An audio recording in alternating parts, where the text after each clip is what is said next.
The three M's. A good franchise broker looks for three things in a candidate. What is your why is the most important. Everybody, why do you want to start a franchise? Why do you want to buy a business? Are you a W-2 employee and you want to get out of being an employee? Are you looking for a secondary stream of income?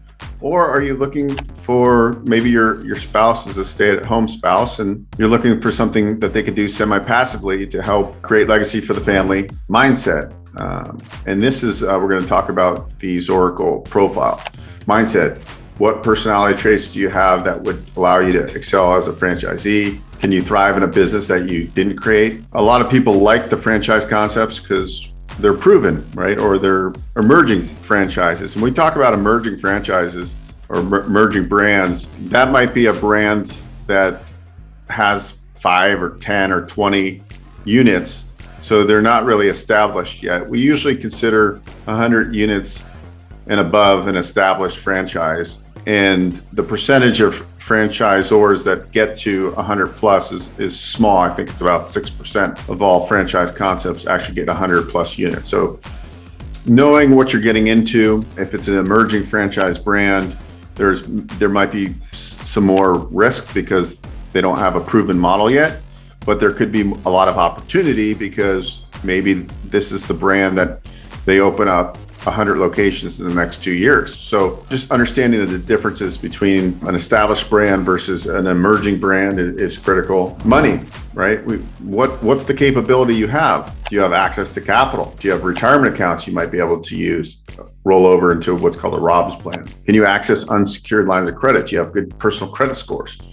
Do you have equity in real estate that you might be able to put a HELOC or refinance those properties to raise money to put into your new franchise acquisition? Can you find potential partners that want to do a joint venture with you? And you might be the operator, but they're more of a semi-passive investor in the business, but you're utilizing their capital. You're listening to the Investor Financing Podcast. We'll be right back after this break. Hello, Bo Eckstein here, host of the Investor Financing Podcast. Are you a lender, real estate professional, or vendor that provides products or services within the real estate investing and business owner space? We are offering a few sponsorship opportunities to get in front of a highly targeted audience. If you're interested, please click the link below for further information. We look forward to talking with you. Thanks. Make it a great day. The three M's really is motivation, mindset, money. As we dive deeper into the process, we gotta eliminate what the capabilities are. So some of the questions we ask obviously are diving into, what traits and what experiences do you have in business that might translate well into this franchise we're looking at. But also that's where we dive into, is a brick and mortar really the best franchise concept for you, or is a home-based business a better model? Or better yet, is business opportunity with lower upfront capital the best way to go? And this is a journey that you're going to go through to really figure out what really makes the most sense. And as I was saying before, oftentimes people click on information on an ad that they see for a certain franchise concept. Maybe it's a smoothie place, but when they really dive into it, they don't want to have a brick and mortar location. They don't want to put up that much capital to do all the tenant improvements to this property.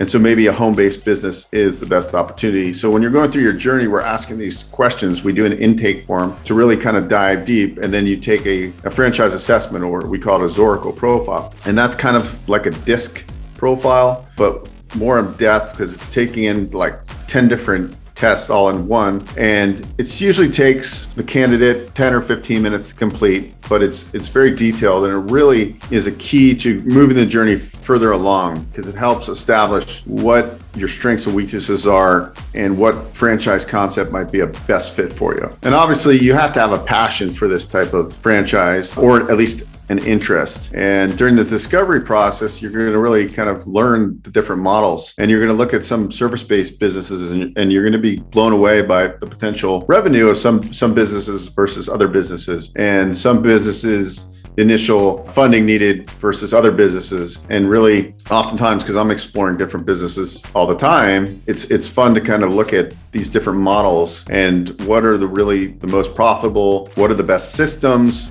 what do you relate best to? So I always tell people to have an open mind, because what you think in the beginning is going to be totally different as you look through and vet these different opportunities that we present to you.